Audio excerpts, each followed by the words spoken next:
qual a melhor alimentação para quem tem câncer de mama. Se você está vendo esse vídeo, provavelmente você foi diagnosticada com câncer de mama ou então conhece alguém que foi.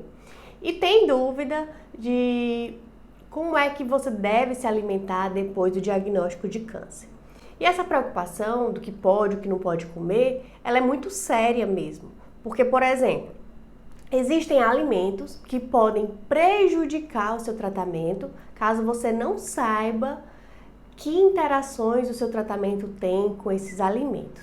Como também você pode perder a oportunidade de potencializar o seu tratamento e dessa forma curar-se mais rápido. Pois fica aqui que nesse vídeo você vai ver que é possível e é simples se alimentar da melhor forma depois do diagnóstico de um câncer de mama. Eu vou te mostrar como você usa a alimentação a seu favor, a favor do seu tratamento. Então a primeira coisa que eu quero que você entenda é que o câncer de mama, como todo tipo de câncer, é caracterizado pelo crescimento anormal e desordenado de células. No caso aqui, são as células do nosso tecido mamário. Muita gente ainda acredita que o câncer de mama, ele é hereditário, que é uma mutação genética, né, que passa de pai para filho. Mas você sabia que apenas 5 a 10% dos casos são efetivamente hereditários? Ou seja, 90% dos casos são causados por alterações associadas a fatores ambientais e de estilo de vida, como a alimentação, o estresse, a poluição. E a verdade é que até os casos de câncer de mama hereditário, apesar de terem uma alta probabilidade de desenvolver o câncer, né? Mas isso não é uma certeza. Por exemplo, uma pessoa ela pode ter uma tendência genética para ter um câncer de mama, mas a expressão desse gene, o desenvolvimento desse câncer, vai depender também do seu ambiente. Vai depender da sua alimentação, do seu estilo de vida. Estes fatores, eles geralmente têm um papel mais relevante que os genes. Talvez você não saiba, mas o principal problema no aparecimento, na progressão e até na resposta do seu corpo ao tratamento é a inflamação crônica. É por isso que é comum dizerem que o ganho de peso e a obesidade estão relacionados ao câncer de mama, que você tem que tomar cuidado para não engordar durante o tratamento. Porque o ganho de peso em excesso, esse acúmulo de gordura, é inflamatório para o seu corpo. Você passa a ser uma pessoa inflamada.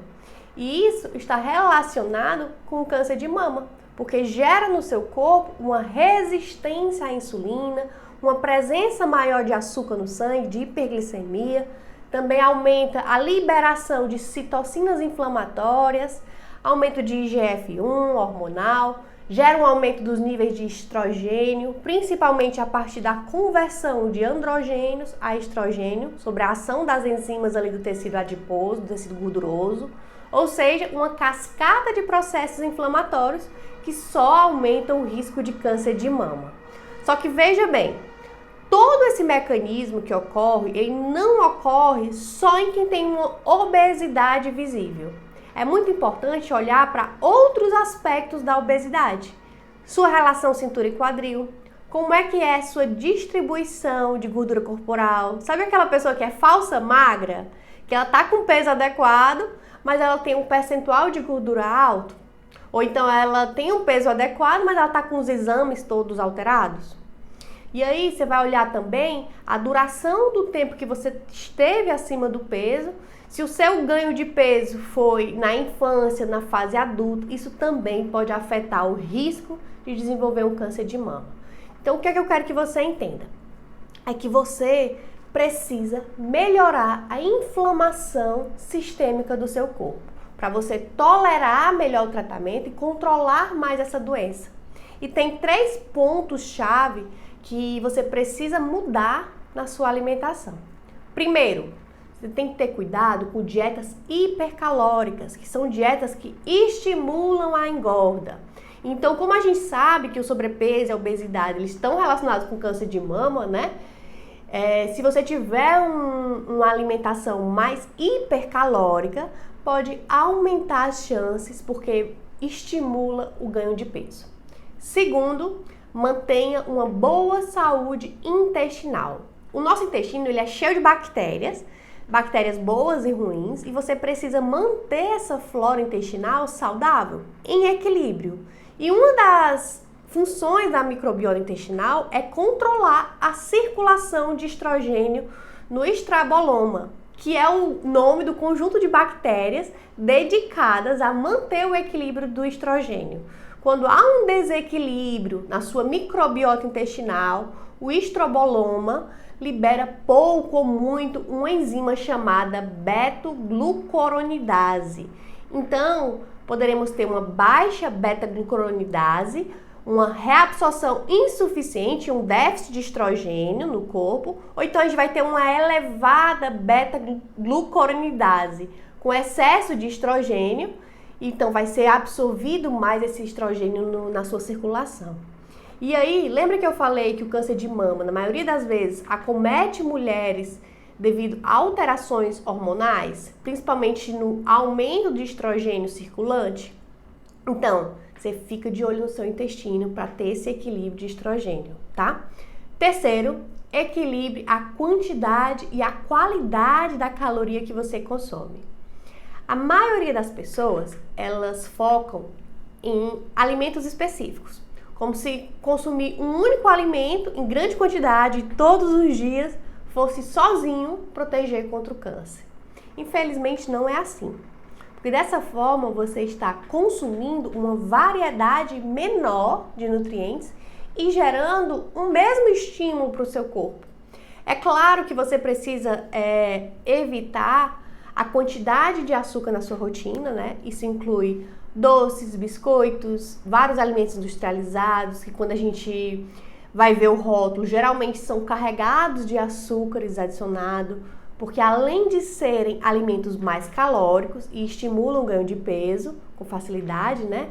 As bactérias ruins, elas se alimentam de açúcar e carboidrato refinado. E quanto mais as alimentamos, mais prejudicamos a nossa saúde intestinal.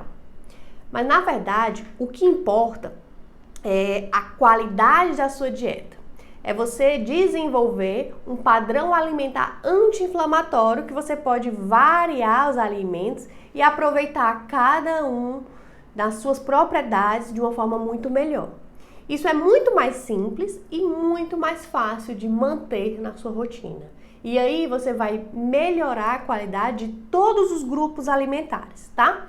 Por exemplo, os carboidratos que você consome, você tenta priorizar os mais complexos, que são mais ricos em nutrientes. São mais difíceis de digerir, mas eles vão manter a sua glicemia mais controlada. Eles não vão causar aqueles picos, nem picos de insulina, e também não vão ativar certas vias inflamatórias. Isso combinado com a presença, por exemplo, de gorduras ômega 3, você vai ter menos inflamação geral no seu organismo. E as proteínas, você deve escolher proteínas magras. Então, se for carne vermelha, limite 2 vezes por semana e escolha uma carne vermelha magra. Dê preferência a aves e peixes que têm uma quantidade de gordura menor, mas mesmo assim, sempre tire a gordura em excesso, ok?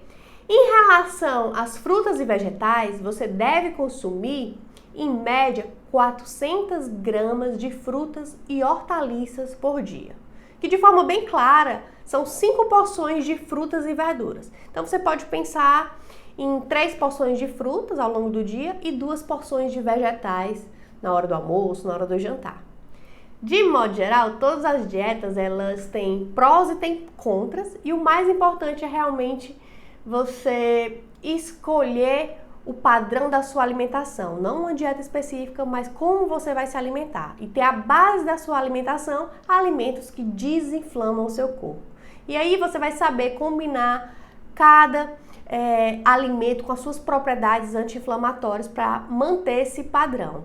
E é exatamente isso que eu ensino no Protocolo PASE, que é o meu programa online para paciente com câncer, para já no início ajustar o seu padrão alimentar.